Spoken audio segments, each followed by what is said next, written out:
वरदाराम जी Seoul का आखिरी अंतिम चाय पानी राजस्थान की धरती में। दोस्तों, ये आप देख रहे हैं वरदाराम जी सियोल इस कुर्सी पे बैठे हैं और ये पानी की बोतल लाई और पानी पी रहे हैं।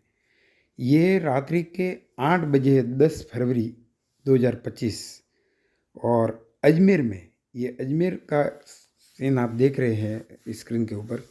कुर्सी के ऊपर वरदाराम जी सियोल बैठे हैं। ये देखिए दोस्तों, ड्रेस भी वही पहना हुआ है जो जिस दिन उनका घर फ्रीज हुआ था। और उसी दिन का ये 10 फरवरी की शाम 8 बजे का सीन है। ये उनकी ज़िंदगी का आखिरी चाय पानी राजस्थान की धरती का। और दोस्तों, उसके बाद में ये आगरा कानपुर की तरफ गए और वहाँ ये हादसा हुआ और फिर ये दिवंगत हो गए। दोस्तों, यहाँ पर सवाल ये उठता है कि क्या मौत की काली छाया इनके ऊपर पड़नी। और ये देखिए दोस्तों, हजारों की तादाद में आज इनके अंतिम संस्कार में लोग, देखिए दोस्तों, ये होती है एक इंसान की जीवन भर की कमाई। आज वरदाराम जी सियोल भले ही हमारे बीच में शारीरिक रूप से उपस्थित नहीं है, लेकिन उनकी यादों की खुशबू। दोस्तों, वो कहते हैं कि ये जाने वाले हो सके तो लौट के आना। हाँ, आपके मीत, आपके घर वाले, आपके चाहने वाले आज फपक फपक कर, बिलक बिलक कर रो रहे हैं आपके लिए। और पूरे राजस्थान बल्कि पूरे भारत भर में आंसुओं का ऐसा सैलाब और भावनाओं का ऐसा एक समंदर उमड़ा है जिसकी दोस्तों हम कल्पना नहीं कर सकते। एक तरफ वरदाराम जी सियोल के व्यक्तित्व के बारे में अगर दोनों पक्ष की बात सुनी जाए, और एक ये पक्ष जो पॉजिटिव पक्ष भी कहते हैं कि वरदाराम जी सियोल ने किसी का दिल दोस्तों नहीं दुखाया। गरीब से गरीब इंसान के साथ में ये सब कुछ जीवन के शिखर पर, जीवन के तमाम वैभव और सफलता, पैसा, धन दौलत, बंगले, गाड़ी, सब होते हुए भी गरीबों के साथ में ये हमेशा से जुड़े रहे। लेकिन दोस्तों, क्या उस दिन ये कार्रवाई जब फ्रीज उनका बंगला किया गया और संपत्ति, तो उस समय के बाद में आप एक दो सीन इनके देखेंगे तो वरदाराम जी सियोल उदास थे। और उदास स्वाभाविक है। इंसान का मन, आप हो, हम हो, वो हो, कोई भी हो, जब ऐसी कार्रवाइयाँ होती है तो उदास तो होता है, तन्हाई फील करता है, एक दर्द मन में महसूस होता है। तो आपने ये जो शुरुआत में सीन देखा, तो क्या मौत की आहट उनके व्यक्तित्व पर हावी होने लग गई। दोस्तों, यहाँ पर बहुत सारे सवाल फिजा में उठ रहे हैं, लेकिन इनका जवाब एक ही है कि कानूनन इसकी जांच पड़ताल होगी और पुलिस या तफ्तीश में, जांच पड़ताल में तल घर की सच्चाई, भीतर की सारी सच्चाई निकल करके बाहर आएगी कि आखिर किस तरह से ये घटना हुई और वरदाराम जी सियोल हम सबको छोड़ करके अनंत की यात्रा पे निकल गए। दोस्तों, वो कहते हैं कि चिट्ठी न कोई संदेश, जाने वो कौन सा देश, जहाँ आप चले गए, इस दिल को लगाकर ठेस एक आह भरी होगी। कहते हैं कि दोस्तों, जब इंसान जाता है, अभी एक घटना हुई, दुर्घटना, तो मरने से पहले, अपने इस संसार छोड़ने से पहले, वो एक गज़ल की लाइन है कि एक आह तो भरी होगी, हमने न सुनी होगी, जाते हुए तुमने आवाज़ तो दी होगी, हर वक्त यही है गम, उस वक्त कहाँ थे हम, कहाँ तुम चले गए, चिट्ठी न कोई संदेश, जाने वो कौन सा देश, जहाँ आप चले गए। दोस्तों, एक बात और है कि वरदाराम जी सियोल एक कुशल, गाड़ी को चलाने में महारत उनको हासिल थी। बस से लगा करके कोई भी गाड़ी, और हाई फाई गाड़ियाँ भी चलाई, वैसी भी गाड़ियाँ उन्होंने चलाई। तो कई प्रकार के प्रश्न दर्शकों ने पूछे कि भाई, आखिर एक इतना मंझा हुआ ड्राइवर कैसे अपनी कार को एक ट्रेलर से सीधा ये भीड़ भिड़ना और ये उनका स्वर्गवास होना। लेकिन साथियों, ऐसा होता है कि कई बहुत ही मंझे हुए ड्राइवर होते हैं और कई बार ऐसी दुर्घटना होती है और संसार को छोड़ जाते हैं। हालांकि पुलिस या जांच, तफ्तीश, पड़ताल में सारी सच्चाई सामने आएगी, लेकिन दोस्तों एक बात है कि वरदाराम जी सियोल ने हर खास और हर एक आम के साथ में हर इंसान से वो जुड़े हुए थे। और उनकी बसों में कितने लोग न जाने रोजगार पा रहे थे। वो परिवार उनके लिए बहुत ही भावुक है। उनके साथ में काम करने वाले लोग बहुत ज़्यादा इमोशनल है, भावुक है। यहाँ पे साथियों वरदाराम जी सियल सर के परिवार के बारे में बात आती है। तो दोस्तों जब दूसरों को भी, दुनिया को इतना महसूस हो रहा है, तो आप सोचिए इनके परिवार पर क्या बीत रही होगी।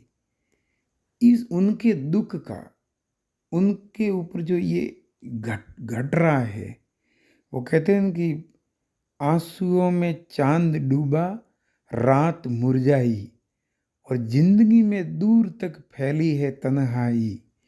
जो गुजरे हम पे वो कम है, उनके जाने का ये गम है। तो साथियों उनके ऊपर जो गुजर रही है, उस दर्द की आप और हम सिर्फ कल्पना कर सकते हैं। लेकिन एक ऐसा दबंग व्यक्तित्व, एक शेर दिल, एक ऐसा जांबाज और हिमालय जैसा व्यक्तित्व, जो वरदाराम जी सियोल के रूप में एक शख्स नहीं बल्कि शख्सियत, हिमालय जैसे दबंग व्यक्तित्व के धनी, विशाल मन के धनी हमारे बीच में नहीं रहे। और दोस्तों उनके परिवार के ऊपर जो विपदाओं के बादल आप देख सकते हैं कि उनके परिवार, महिला और उनके चाहने वालों का आज उनके जीवन की आखिरी सफ़र में अंतिम संस्कार के समय सैकड़ों नहीं बल्कि हजारों लोगों का उपस्थित होना, और लोग जार जार रो रहे थे, बिलक बिलक कर रो रहे थे, एक दूसरे के गले लग कर के रो रहे थे और पूछ रहे थे कि ये कैसे हुआ भाई, ये कैसे हुआ, कैसे चला गया एक शेर दिल इंसान हमारे बीच में। और यकीन नहीं होता, लोगों ने अपनी आंखों से उनको आज नम आंखों के साथ में, बरसती आंसुओं के साथ में अंतिम सफ़र पे देखा। फिर भी दिल, लोगों ने कहा कि दिल मानता ही नहीं कि वो अब हमारे बीच में नहीं रहे। दोस्तों कहते कि इंसान के जाने के बाद पता लगता है कि वो कैसा था, और आज ये भीड़ दोस्तों जता रही है। आप कमेंट बॉक्स में ज़रूर वरदाराम जी सियोल को श्रद्धांजलि स्वरूप हृदय से 2 शब्द जरूर लिखिएगा। और साथियों आपके मन में कोई और भी बात है तो ज़रूर लिखिएगा। और अगर मेरा ये वीडियो पसंद आए तो आप मेरे चैनल को सब्सक्राइब कीजिए।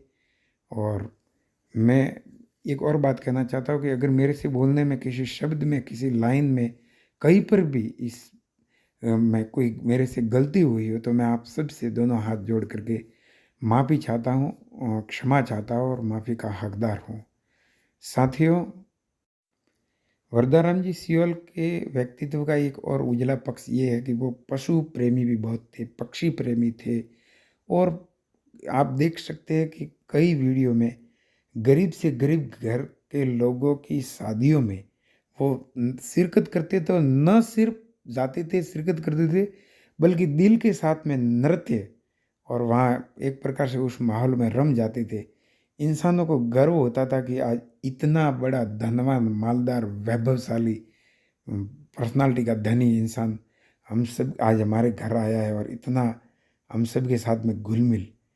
ये वरदाराम जी के जीवन से दोस्तों हम सब के लिए मन में, हृदय में उतारने जैसी बात है कि छोटी सी जिंदगानी है, और मोहब्बत के अगर फूल अपन बीज बो करके जाएंगे तो अवश्य खुशबुओं की फसल लहलहाएगी। साथियों हम इतना ही कह सकते हैं कि वरदाराम जी शिवल की आत्मा को भगवान अपने श्री चरणों में स्थान दे, और इनके शोक संतप्त परिवार को, पूरे परिवार को, इनके कुटुंब जनों को, इनके परिजनों को भगवान ये महादुख सहन करने की शक्ति दे। अब दोस्तों ये कहना सरल है, लेकिन जीवन में जिनके कोई अपने चले जाते हैं साथियों, उनसे पूछिए कि वो कितने तन्हा, उदास, और कुछ लोगों के जाने से दोस्तों जीवन में इतना उदासियों का पथ प्रशस्त हो जाता है, और इतनी जगह खाली कर जाते हैं कि फिर उसको जीवन में कोई भर नहीं सकता। तो एक ऐसा ही वैक्यूम, एक ऐसी जगह वरदाराम जी सियोल खाली करके गए, जिसको भरना दोस्तों इस जन्म में असंभव है। दोस्तों कल से श्री वरदाराम जी सियोल के बारे में जगह जगह और उनकी जब ये बॉडी आ रही थी, देह आ रही थी, तो जहाँ जहाँ से आई लोग इतने चौंकने, इतने भावुक थे।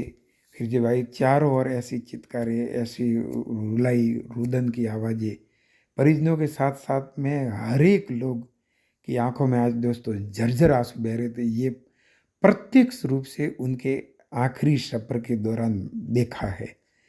प्रत्येक लोग, ऐसा कोई नहीं बचा था कि जिसकी आंखों से झरझर आंसू नहीं बहे हो।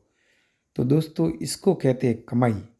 धन, वैभव, बंगले, ये तो वरदाराम जी सियोल ने कमाई ही, लेकिन उनके साथ में लोगों के दिलों में जो जगह बनाई, और आज जो आंसू वरदाराम जी सियोल के लिए बहे और बह रहे हैं अभी भी, वो वरदाराम जी सियोल की ज़िंदगी और उनके व्यक्तित्व की दोस्तों ऐसी खुशबू थी जिनको अपन भुला नहीं पाएंगे।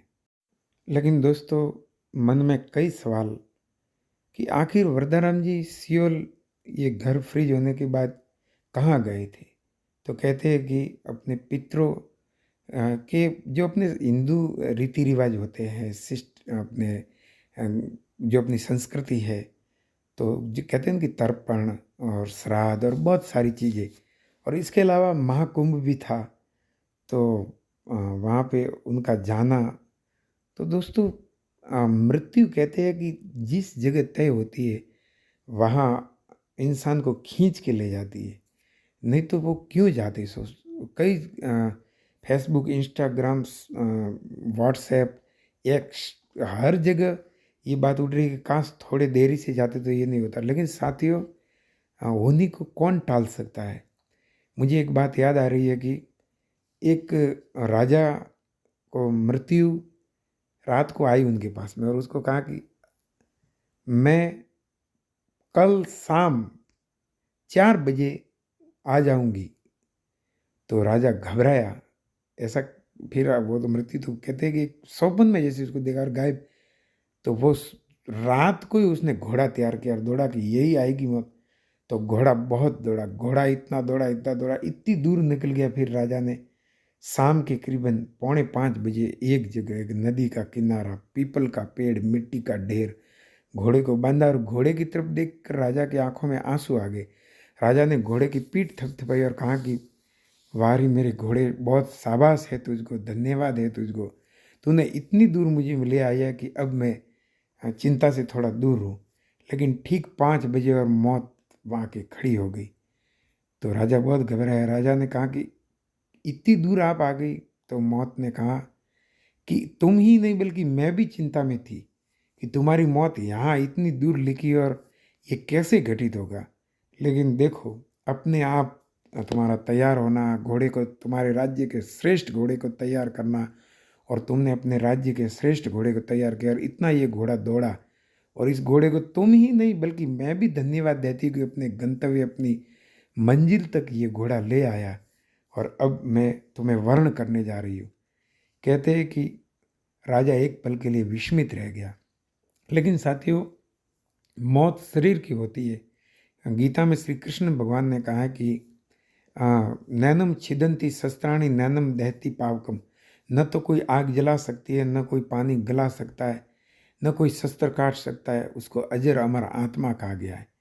तो अपने वरदाराम जी सियोल साहब के व्यक्तित्व की खुशबू, उनकी यादें, उनकी बातें, वो घड़ी दो घड़ी जहाँ बैठे, वो जमी महके, वो सजर महके, और तेरे बारे में जब मैं ख्यालातों में सोचूं तो मेरे मन की हर गली महके। रात भर सोचता रहा आपको वरदाराम जी सियोल साहब, रात भर मेरी आंखों में आंसू न रुके। जब ये मैं बोल रहा साथियों तब भी मैं बहुत भावुक हो गया हूँ, मेरी दोनों आंखों में आंसू उतरा है। वरदाराम जी सियोल साहब की आत्मा को सादर नमन, सत सत वंदन। परमात्मा उनकी आत्मा को शांति प्रदान करे। धन्यवाद, आभार।